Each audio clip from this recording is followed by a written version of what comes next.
এই যে ফ্যান চলতেছে, তার মানে এখন যদি এটা 0 0 হয়ে যায়, মানে এটা তো এম্পিয়ার, ফ্যান কত এম্পিয়ার নিতেছে এটা দেখাইতেছে। আমি এটা অফ করে দিলাম, দেখেন এটা এটা থাকবে না। এই দেখেন 0 0 হয়ে গেছে। আমার হাসি এসে পড়লো, বাংলাদেশ থাকবে না ডায়লগটা শুনে। তো আমি আবার রানিং করলাম, এই যে সুইচ দিতেছি, আপনারা দেখেন একটা আওয়াজ হবে সুইচের।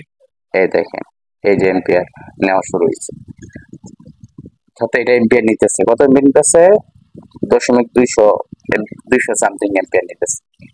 আসসালামু আলাইকুম প্রিয় বন্ধুরা, welcome T20 electric YouTube channel পরিবেশনায় আপনাদের সকলকে স্বাগত জানাচ্ছি। আমি মিশন মেহেদি।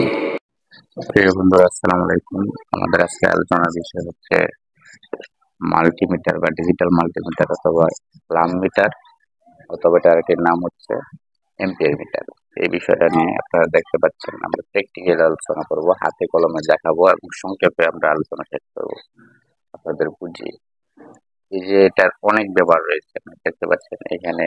আগে এটার ভিতরে কি আছে, বাইরে কি আছে, এটা বিষয়ে আপনাদেরকে পরিচিত করাই। দেখেন এখানে এটা নব রয়েছে, এটাতে আমরা ক্লিক করি, এই যে এটা তখন হা করতেছে। অর্থাৎ আমরা এটা ধরে এইভাবে যদি চাই যে এটা এভাবে নিয়ে এসে এখানে ঝুলায় রাখতে পারতেছি। ঝুলানো বা ক্লাম করা যায় বলে এটার নাম ক্লাম মিটার। অর্থাৎ আমরা ওখানে ঝুলিয়ে রেখে আমরা এদিকে কাজ করতে পারবো।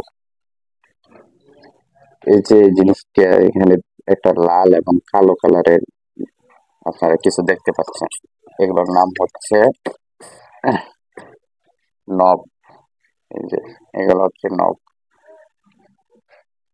এই যে একটা দুইটা নব হয়ে থাকে, একটা পজিটিভ আর একটা হচ্ছে নেগেটিভ বা পেজ নিউট্রাল। আসলে শুধু এটা কালারের কোডের কারণে এরকম দেখা যাচ্ছে, দুইটা একই, যে কোনো দিকে আপনি লাগিয়ে কাজ করতে পারবেন। নবগুলা কোথায় লাগাইতে হয় দেখেন, এটা আমরা একটু সামনে নিয়ে আসি। এই দেখেন নরমালি এই যে কম COM এই চিহ্নতে কালোটা লাগাইতে হয়, আর সাদাটার পাশে লাগাইতে হয়, লালটার পাশে লাগাইতে হয়, সরি। এখানে দেখেন প্রথমে লেখা আছে সিলেক্ট, লেখাটা এই যে প্রথমে লেখা আছে সিলেক্ট, এরপর হচ্ছে রেঞ্জ, এরপর হচ্ছে ডিএস। সিলেক্ট দিয়ে আমরা বিভিন্ন ধরনের অপশন সিলেক্ট করব, ডিএস একটা অপশন, রেঞ্জ একটা অপশন। এগুলো খুব একটা প্রয়োজন পড়ে না, তারপরে বিভিন্ন রেঞ্জে কাজ করলে এটা প্রয়োজন পড়ে। আমাদের সবচেয়ে বেশি ব্যবহৃত হবে সিলেক্ট। তারপরে এখানে আছে অফ, অফের পরে দেখা যাচ্ছে এসি কারেন্টের চিহ্ন আছে, যে লোগো বা চিহ্ন দেখছেন আঁকা বাঁকা দেখে রেখে গেছে, এটা হচ্ছে এসি কারেন্টের চিহ্ন। এখানে হচ্ছে 200 এম্পিয়ার অবলিক 600 এম্পিয়ার, অর্থাৎ হচ্ছে 200 থেকে 600 এম্পিয়ার পর্যন্ত এই অপশনে আমরা পরিমাপ করতে পারবো। এখানে একটা গোল একটা ঘড়ির মতো করে একটা কাঁটা দেখতে পাচ্ছেন, এটা হচ্ছে সিলেক্টর নব। তো সিলেক্টর নবটা আমরা ঠিক যে জায়গায় রাখবো, এটা সেই জায়গায় আমাদেরকে পরিমাপ করতে হেল্প করবে। এখন এই সিলেক্টর নবটা বর্তমানে অফ অবস্থায় আছে, এই জন্য পুরো ডিভাইসটা বন্ধ বা অফ হয়ে আছে। আমরা যদি সিলেক্টর নবটা এই জায়গায় নিয়ে আসি, তাহলে এটার কাজ করবে। এভাবে করে আবার যে জায়গায় নিয়ে যাব সেই কাজ করবে। এরপরে আছে এসি কারেন্টের চিহ্ন দিয়ে 2 এম্পিয়ার অবলিক 20 এম্পিয়ার, অর্থাৎ এখানে 2 এম্পিয়ার থেকে 20 এম্পিয়ার কারেন্ট এখানে মাপা হয়। অনেক ক্ষেত্রে আমরা হচ্ছে অল্প কারেন্ট পরিমাপ করার জন্য বেশি কারেন্টের জায়গায় নবটা রেখে দেই, এতে পরিমাপ ভুল আসতে পারে। আবার অনেক ক্ষেত্রে আমরা বেশি কারেন্ট পরিমাপের জন্য, অর্থাৎ 20 এম্পিয়ারের বেশি কারেন্ট আপনি পরিমাপ করতে চান, কিন্তু আপনি আহ, এই 20 এম্পিয়ার বেশি কারেন্ট পরিমাপ করতে চাওয়ার ক্ষেত্রে আপনি 2 এম্পিয়ার থেকে 20 এম্পিয়ার সিলেক্ট করে রাখলেন, তাহলে কিন্তু আপনি ওইটা পরিমাপটা সহজে পাবেন না বা এটা ভুল আসবে। তারপর একটা ওই আপনার চিহ্ন আছে দেখেন কারেন্টের, একই চিহ্ন, মানে আবার এম্পিয়ারের চিহ্ন বা বিদ্যুতের চিহ্ন। এরপর হচ্ছে বি মানে ভোল্ট, আর 8G মানে হচ্ছে হার্জ। অর্থাৎ এখানে আপনি এসি কারেন্টের ভোল্ট, অর্থাৎ 220 ভোল্ট, 440 ভোল্ট, এই ভোল্ট এবং হার্জ মাপতে পারবেন। ভোল্ট এবং হার্জ, হার্জ হচ্ছে ফ্রিকোয়েন্সির একক। আমাদের দেশে নরমালি হচ্ছে 50 হার্জ ফ্রিকোয়েন্সি হয়ে থাকে। এরপরের উপরে যেটা দেখছেন এই চিহ্নটা, এটা হচ্ছে ব্যাটারির চিহ্ন, অর্থাৎ ডিসি কারেন্টের চিহ্ন। ব্যাটারি বলে ভুল হবে, এটা হচ্ছে ডিসি কারেন্টের চিহ্ন। অর্থাৎ এখান থেকে এই সিলেক্টেড নবটা এখানে নিয়ে আসলে আপনি হচ্ছে ব্যাটারি মাপতে পারবেন বা ডিসি কারেন্ট মাপতে পারবেন, ডিসি কারেন্টের ভোল্ট মাপতে পারবেন। এরপরে যে লোগোটা দেখতে পাচ্ছেন সেটা হচ্ছে ক্যাপাসিটরের লোগো, অর্থাৎ এই জায়গায় এসে আপনি ক্যাপাসিটর মাপতে পারবেন। এরপরে যে লোগোটা দেখতে পাচ্ছেন প্রথমটা হচ্ছে ডায়োড, একমুখী প্রবাহ দেখাইতেছে তীর চিহ্ন দিয়ে, এটা ডায়োড। এরপরে একটা চিহ্ন দেখছেন এর পাশাপাশি ওয়াইফাই এর মতো দেখা যায়, এটা আসলে ওয়াইফাই না, এটা হচ্ছে বিপ বা বার্জার মোড, অনেকে ওয়াইফাই মোড বলে। তো এখান থেকে আপনি এটা আওয়াজ পাবেন, এই আওয়াজের উপর ভিত্তি করে আপনি বিভিন্ন তারের ইনসুলেশন পরীক্ষা করতে পারবেন। তার উপর একটা চিহ্ন দেখতে পাচ্ছেন মানুষের মতো দেখতে, এটা হচ্ছে অহম, অর্থাৎ এটার বাংলায় বলছে রেজিস্ট্যান্স বা বাধা। এই রেজিস্ট্যান্স মাপার জন্য এটা ব্যবহৃত হয়। এরপর আরেকটা চিহ্ন দেখতে পাচ্ছেন, এটা খুব একটা কাজে লাগে না। এরপরে উপরে লেখা আছে অফ, অর্থাৎ এখানে নিচে এইখানে এসে অফ হয়ে যাবে, এখানে গেলে অফ হয়ে যাবে। এবং এখানে এটার মডেল দেখতে পাচ্ছেন, মডেল নাম্বার BM5266। তারপরে এখানে কোম্পানির লোগো দেখতে পাচ্ছেন। তো এখন আমরা এটা 600 ভোল্ট পর্যন্ত পরিমাপ করা যায় এটা দিয়ে। এই যে আপনারা দেখেন এখানে দুইটা চিহ্ন দিয়ে রাখছে, এই দেখেন এখানে দুইটা কিন্তু সতর্কতার চিহ্ন দিয়ে রাখছে, নিচে দিয়ে রাখছে যে 600 ভোল্ট।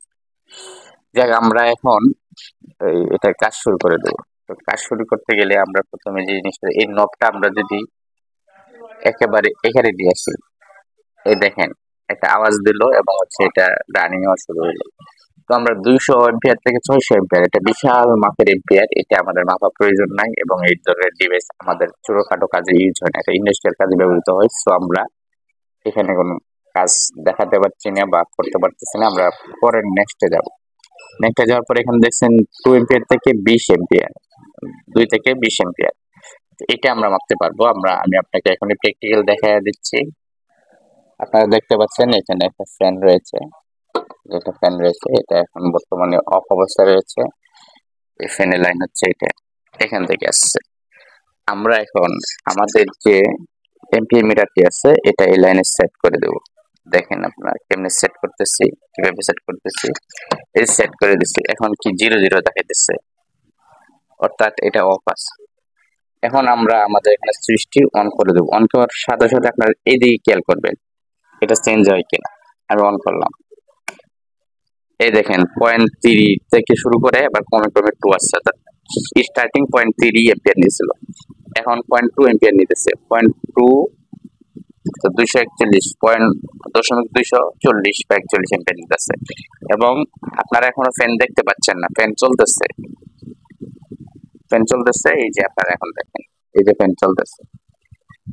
তার মানে এখন যদি এটা 00 হয়ে যায়, মানে এটা তো এম্পিয়ার, ফ্যান কত এম্পিয়ার নিতেছে এটা দেখাইতেছে। আমি এটা অফ করে দিলাম, দেখেন এটা থাকবে না, এই দেখেন 00 হয়ে গেছে।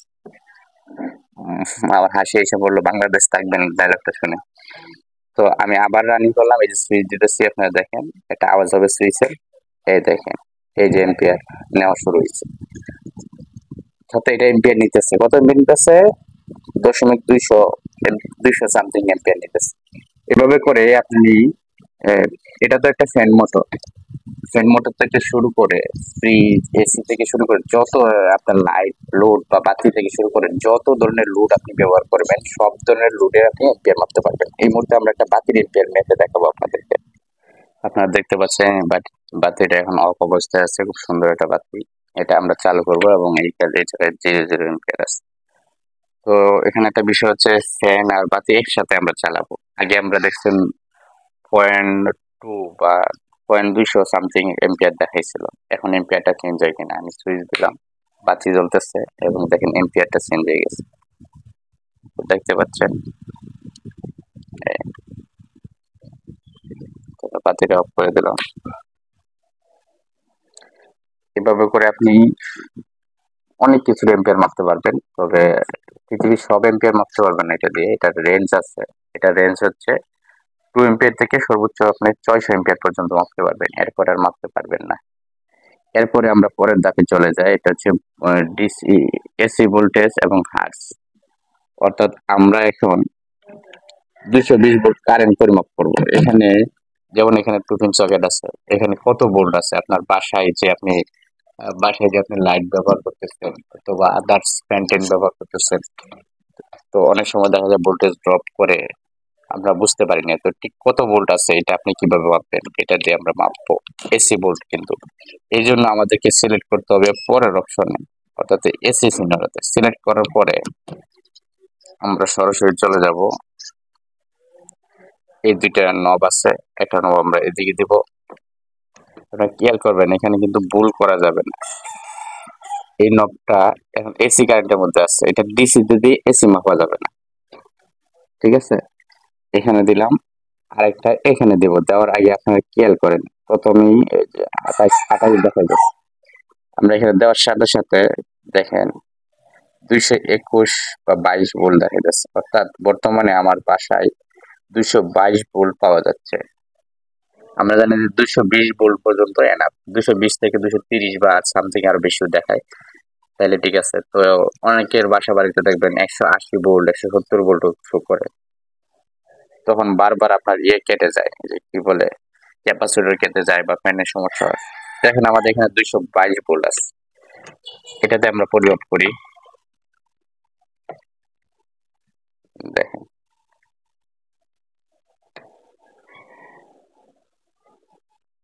ঠিক মতো ধরতে হবে, ধরাটা হয়নি।